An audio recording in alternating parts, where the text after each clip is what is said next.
we need a better manager, or we need to look at the good managers. I don't want to look at the managers who lost their mutual fund because of performance and it was killed. I want to look at the best ones, just the ones that have beat the market and the ones that did the best. And so we look at myth 2, called track record investing, and it's defined as the use of performance history to determine the best investments for the future. So if you're looking for a mutual fund to purchase, and you're looking at the name of the fund, and then you're looking at the information that comes just to the right of that name, what is the information that comes just to the right of the name of the fund? It's the information on how the fund has done in the recent, since inception, 1 year, year to date, 3 years, 5 years, 10 years, 15 years, if it's been around that long, right? That's what you see.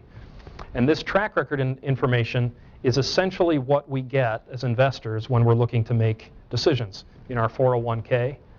And it's incredibly deceptive, because the fact that it's printed there, and by law it has to, this is your government, again, FINRA, saying, hey, let's help out the investor and give them more information. So they give you 2 pieces of information. Number 1, they give you all the track record investment information for every fund that you want.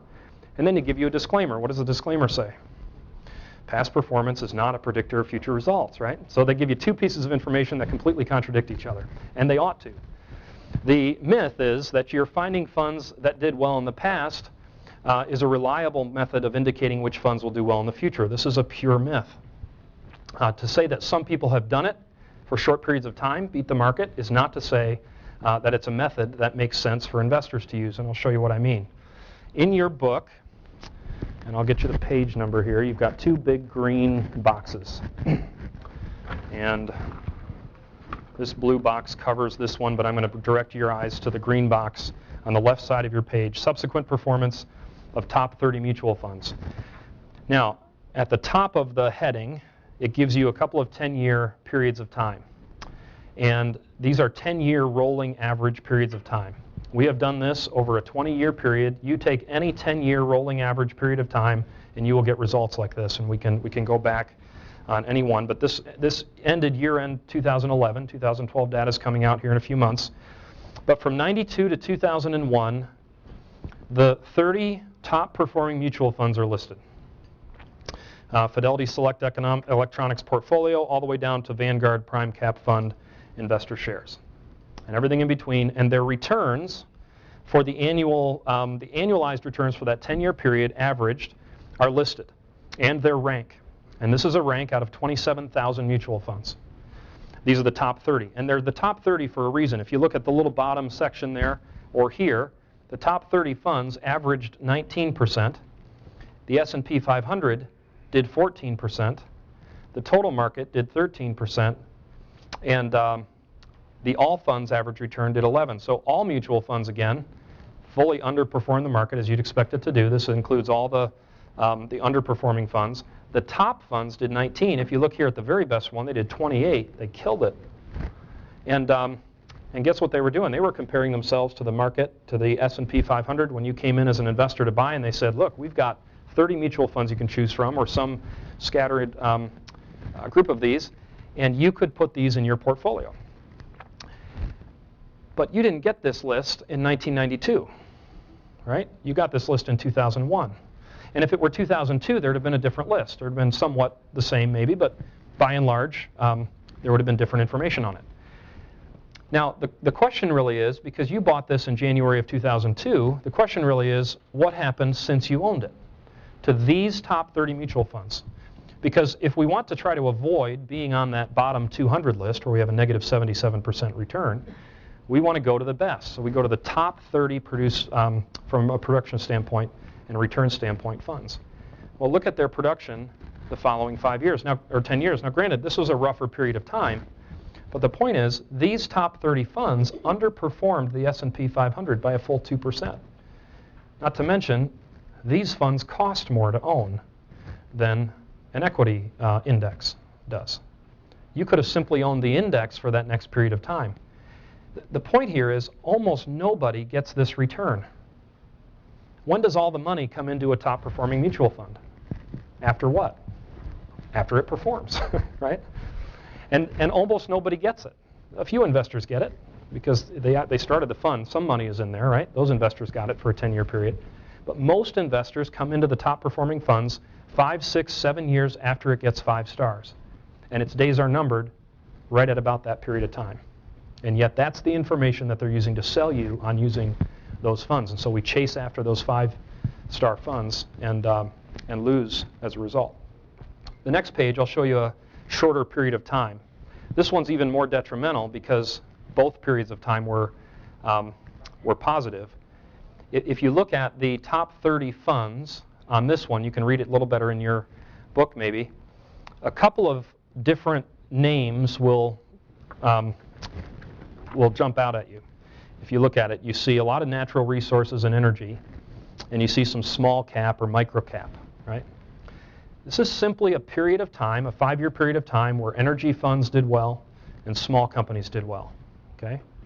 But we come in after that period of time. We look at a 5-year period of time, beginning of 2006 to the end, or 2002 to the end of 2006, 5-year period.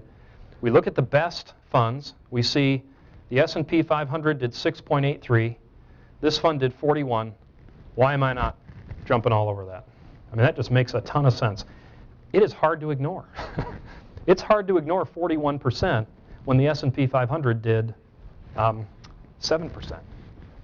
But this is a U.S. global resources fund. This is an international fund. International generally always has a return different than the U.S. But if we're jumping on it afterwards, right, rather than diversifying it into our portfolio and leaving it there and rebalancing, if we're jumping on it afterwards, what do you think is going to happen? It had its run.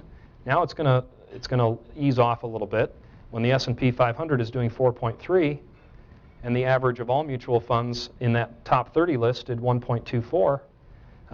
You again would have done better in the S&P 500. It is always the same. It's never different than that. The S&P 500 always beats the average of the top 20 or 30 top performing mutual funds of its previous 5 or 10-year period. And again, you don't get this information in 2002. You get it in 2006, end of 2006, 2007. And almost nobody gets this return, especially on a 5-year period. A 3-year track record of beating the market, people don't get real excited about. You beat the market for 4 years or 5 years, and now people start to jump in, they start to throw their money in. Well, all the people that threw their money in here, well, how long do you think their money sat in there? And then what do you think happened? They were unhappy with their expectation of 41%, and they're getting a 0.01%. So what do you think they did next?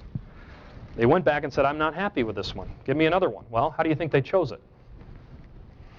It's the only information they're given. So you buy 5 mutual funds because you want to diversify. You're happy with 2 or 3 of them, or at least they don't really stink, so you keep them, and 2 or 3 of them you get rid of, and you get it from the 5-star list again, and we constantly turn this thing over. The average holding period for mutual funds is less than 4 years, and the average investor does less well than the market, as we'll see here in a few minutes.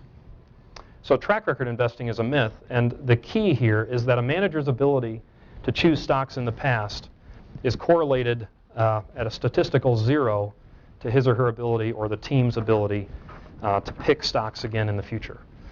Peter Lynch did it. He did it 11 years out of 13, from 79 to 82. 11 out of those 13 years he beat the market.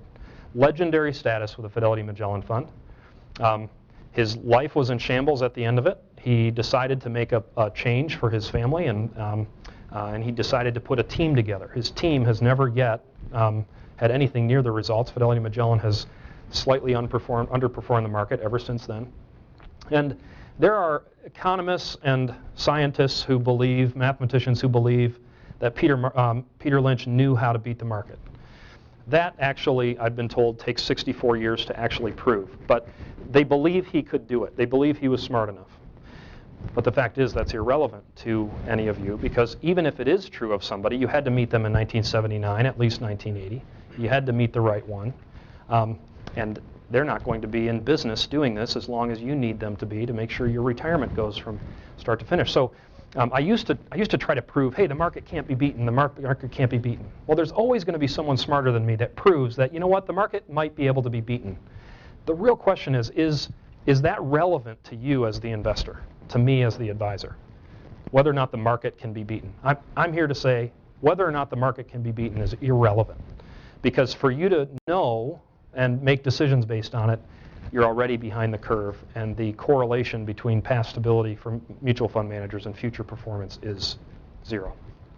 So track record investing is a myth, and as hard as it is, you need to ignore all the information to the right of the name of the fund. It just is irrelevant information to you.